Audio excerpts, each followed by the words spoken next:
Hi, it's not only those that had heaps of little known games, Amiga was no worse, and this video is one of many that prove it.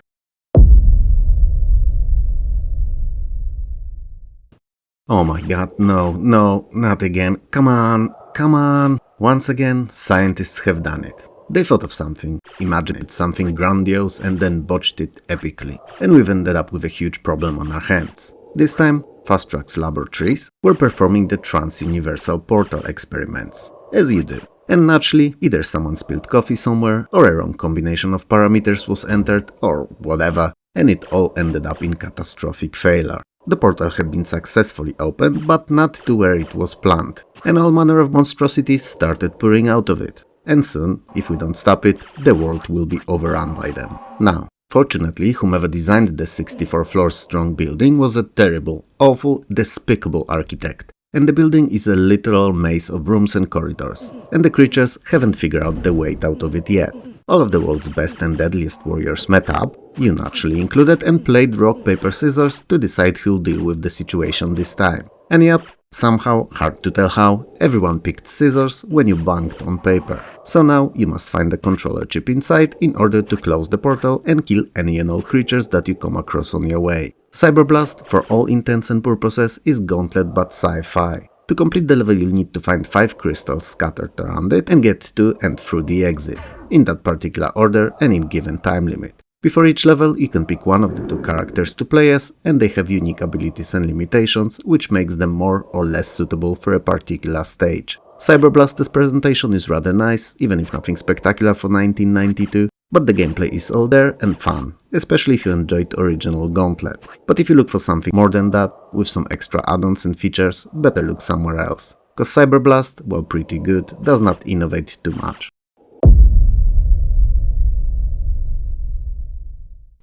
It's crystal clear that Crystal Hammer is one of the more interesting and playable early Arkanoid and Breakout clones. Theoretically, there's nothing special about it, as it doesn't innovate or improve on the formula at all, and just follows the tropes of the classic to the letter. So, in case you've been hibernating for the last 30 years, conserving your youth and beauty for the future, and just woke up, let me tell you what the game is all about. Each of the countless levels is played identically and comprises of numerous colorful bricks arranged in different patterns at the top of the screen, and a small fast-moving paddle at the bottom. You're in control of that paddle. And your goal is as simple as they come, to destroy all the bricks with a ball or balls, but we'll get to that in a minute, that keeps bouncing off of them and your paddle. And the only thing you need to make sure of is to not let the ball fall behind the bottom border of the screen, as it will cost you your life. So you gotta ping-pong the ball against the bricks maniacally until there's none of them left. When destroyed, from time to time they drop pickups, and these, depending on their color, can offer buffs or, well, an instant death. So feel free to pick up any of them other than the grey ones. Green turn your paddle sticky, gluing the ball to it whenever they touch and allowing you to launch it at your own leisure. Blue pickups widen your paddle. Yellow slows the ball down and cyan multiplies it, effectively making the game much more chaotic, but also clearing the screen considerably faster. Red pickup adds guns to your paddle for you to shoot at the bricks and remove them that way. Presentation is Crystal Hammer's weakest point, cause while the main tune is fantastic, the graphics are unimpressive. Marginally better than those found on older 8-bit systems. I'd expect more from the Amiga. But given the game released in 1988, I can sorta excuse its simplicity. If you're into Arkanoids, there's a lot of levels to complete here, but if you consider these to be games to only play occasionally, I wouldn't go out of your way to seek this one out.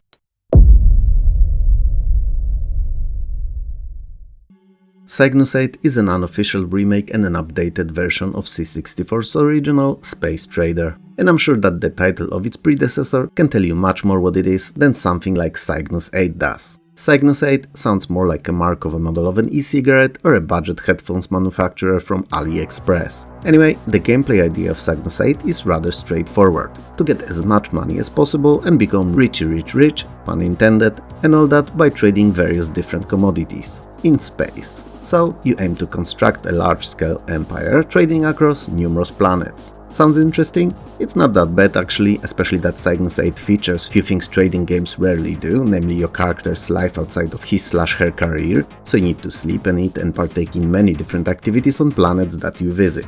There's plenty enough novelty and variety in that to get you through the first hour or two of the game, which is more or less as much as you need to save up a nice chunk of money too. And when you have that bed of cash saved up to invest and fall back on, the challenge of Cygnus 8 dissolves into empty vastness of space, and the game has very little to offer after.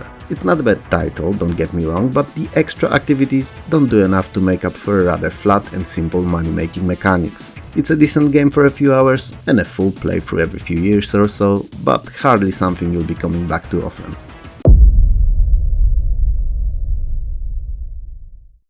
As far as I know, Daylight Robbery never really released. At least not as you see it here, and this remained as a version living only on the internet and hard drives of those who downloaded it off it. That's at the very least what Malcolm Franks suggested. He was one of the designers for it, so it's tough to find a better source of the info on it. Apparently, Daylight Robbery was later picked up by the sales curve, remade with different graphics and story, and released as Flipping Gravity. I've not heard of this one at all, so don't quote me on that though. All that, however, I found online and have no first-hand proof of any of it. But Daylight Robbery is so rare that not only I've never played it, but I haven't even heard of it until I began working on this video. It's apparently a co-op-friendly single-screen puzzle platformer, in which in each of the numerous levels you have to pick up all the crystals in appropriate order while avoiding the enemies, and all that within the constantly ticking down time limit. If you fail to do it fast enough, the animal that you control goes to the animal jail and you lose a life. Interestingly enough, regardless if you play alone or with up to 2 others in simultaneous multiplayer, your animal cannot jump, like at all. But it can leap between the horizontal surfaces, meaning that one ceiling can instantly become a floor for it, literally at the touch of a button. They also wrap around the screen, which makes collecting of all these riches hidden among numerous enemies not only possible, but infinitely easier than it would have been otherwise. Daylight Robbery, especially with 3 players at once, seems like something that has potential to be hella playable and fun. Check it out if you get a chance.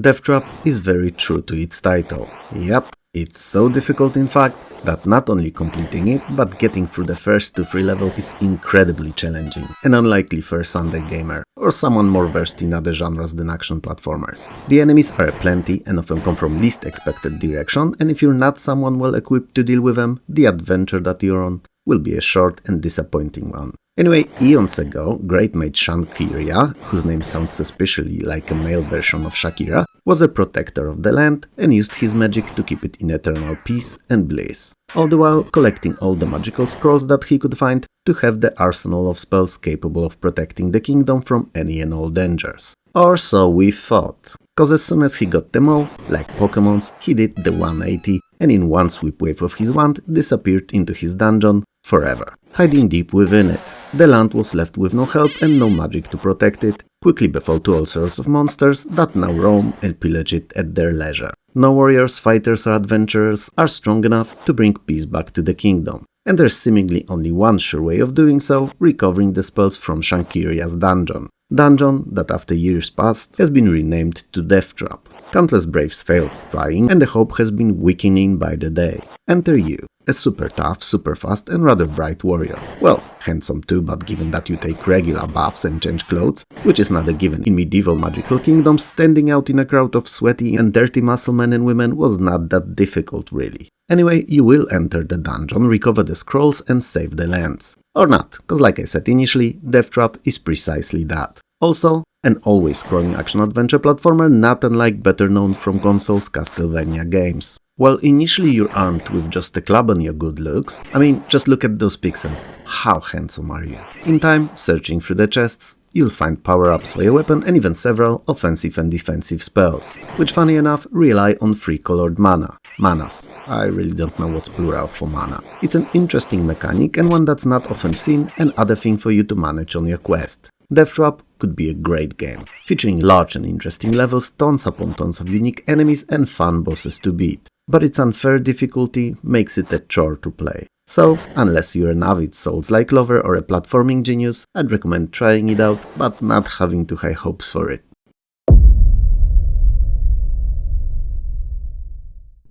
Deathbots is a rather disappointing sci-fi arcade action shooter, but we'll get to that disappointing bit in a minute. In the far-off future, former Alcatraz prison island has been repurposed as a gamma base for the Mutec Corporation, an AI and military gear manufacturer. They keep their strongest gamma bomb in there too, for safekeeping, and work on creating a lifelike AI. If you think of it, it kinda fits what's currently happening in the world, doesn't it? I mean, yesterday's presentation of GPT-4o just blew my mind, and it's the worst the AI will ever be. So in the future, on Alcatraz Island, everything's possible. Also, I said yesterday, but for you it's either a few days ago or a far-off past, as you're several months in the future watching a backlog of my content, which means that either I'm communicating with you from the past or you're in my yet-to-happen future. Weird.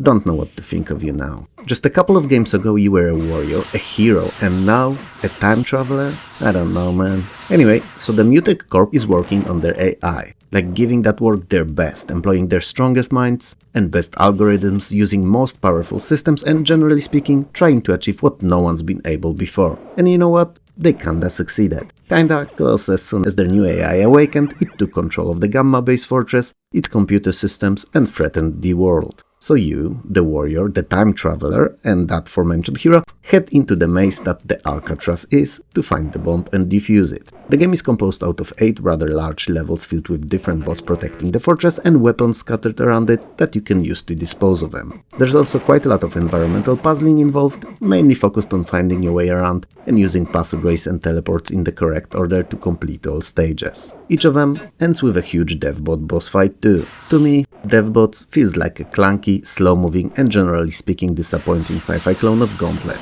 mainly because of its lack of speed and totally unfitting semi-isometric viewpoint, which is more confusing than it needs to be. I don't recommend it, but if you feel like giving it a go, then by all means, knock yourself out.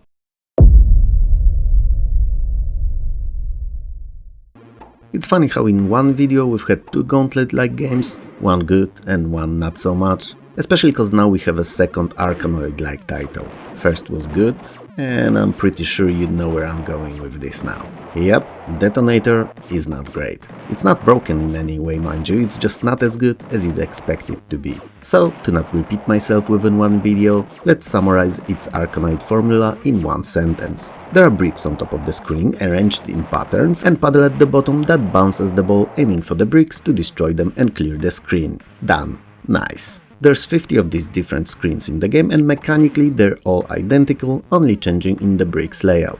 Destroyed bricks drop pickups, which for the most part are copy-pasted straight from the original and either give you the ability to shoot, multiply the balls or enlarge your paddle, to name a few. But one's really unique, and I don't recall seeing it in any other game in the genre. Namely, a power-up that gives away the control of the paddle to the CPU, which, as you can guess, makes no mistakes and never misses the ball. Other than that, Detonator is all you'd expect from the Breakout clone. The presentation is a mixed bag here though, cause on one hand you have a very toned down and bland looking bricks using a very small subset of available to the Amiga colors, and on another, there's that super smooth scrolling background that doesn't slow down for a second.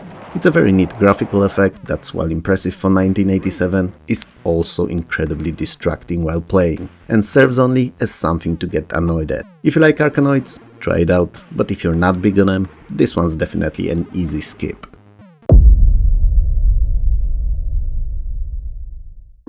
Believe it or not, but Devious Designs is a sci-fi spy-themed action puzzle platformer with a plot, and probably the best game in this entire video. Yep, I mean it. A crazed evil scientist created a terrible weapon that turns everything into cubes, or tetrominos to be precise. So you, being the super secret special agent, the 007, 1-0 better than Bond, are sent by Her Majesty's Secret Service to deal with it. So you'll be zooming around the world and completing the levels, returning specific to the locations you'll be in, objects and buildings to their original forms. You can walk on all floors, walls and ceiling, no doubt thanks to your spy shoes, or go-go gadget boots, and you have to move the blocks to their appropriate, indicated by translucent slots locations, by tossing them around the screen. When all are in correct spots, the object returns to its original form and you move to the next level. Simple as that. What's not simple though is that not only all levels are timed, but there are also enemies present when you take too long to beat the stage, and some of them can shoot. So, while saving the world, you also have to dodge bullets and bodies Matrix style, moving away from their trajectories, staying alive. There are some power-ups present too, and they will be of huge help on your adventure. Excuse me, your mission. So explosives, extra life and blocks filling empty slots, to name a few. Most of the small enemies you can shoot, but the larger ones, those that are integral parts of the puzzle, are indestructible and disappear only when a particular stage is beaten. Devious Designs is a really fun game, and a much easier title to pick up and try out to understand than to describe to someone who's never played it. So, if you like unique puzzlers that mix genres effortlessly, it's definitely a title to track down and try out.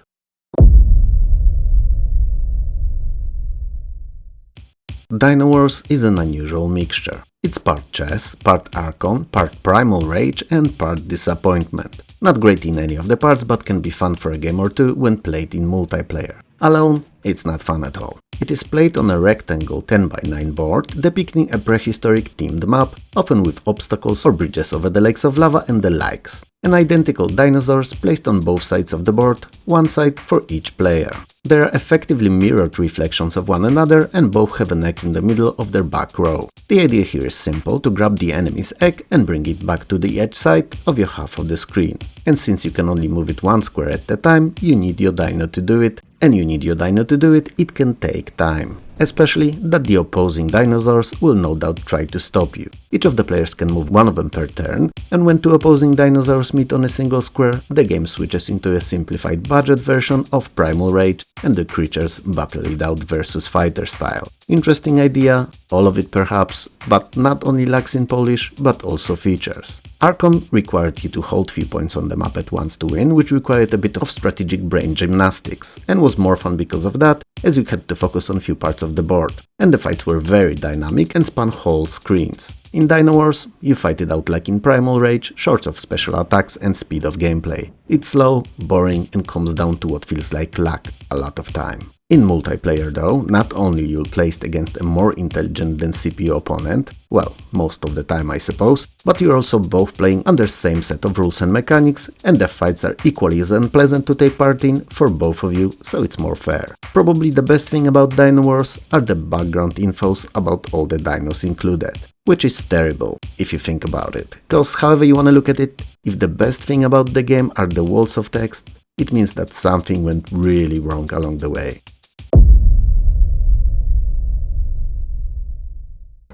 Dojo Dan looks and feels like an Amiga platformer. It's difficult to quantify in words, but those who had an Amiga and some of its exclusive and original games know exactly what I mean. It's a combination of colors, animations and controls that are distinctively different to those found on other systems. All that said, Dojo Dan is one Amiga-only action platformer that is, so the feeling is not misplaced. But Dan has a secret.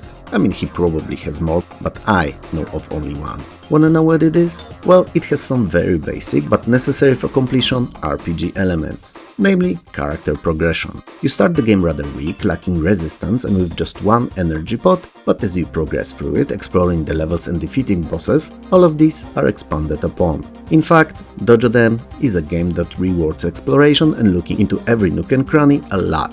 If you explore its 20 huge multi-directional levels in full, you'll never feel as if you were underpowered or underprepared for what's to come later. If you don't, however, the game will be very punishing and you'll feel lacking that extra oomph most of the time. Combat in Dan is very Kung Fu Master-like, so rather than offering numerous different attacks, it relies on your strength growing to cause more damage with each attack. Monsters respawn constantly, so having a reflex as a tip-top form is a must. And the higher your resistance and energy are, the easier it will be dealing with them all. So yeah, it all truly circles back to exploration in this one. Levels are rather different from one another, and not only in terms of their themes. So while most of them are straight up platforming, some will see you beating jumping puzzles, hoverboarding, flying or even buggy riding. The bosses are all unique and require learning their mechanics to defeat them, so variety is definitely not an issue with Dojo Dan. The graphics are rather nice and colorful, even if not spectacular in any way, but sprites are aplenty and all animated smoothly. If you focus on investigating all of Dojo Dan's levels in their entirety from the moment you start playing, you'll have a lot of fun and enjoy it. But if you go about it like any other generic platformer, you'll find it petty, difficult, unfair and extremely annoying. So only approach it with the right mindset. Pretty interesting 10, don't you agree? Sure, some were better than others, but all had something worth a look. What do you think though? Let me know in the comments below.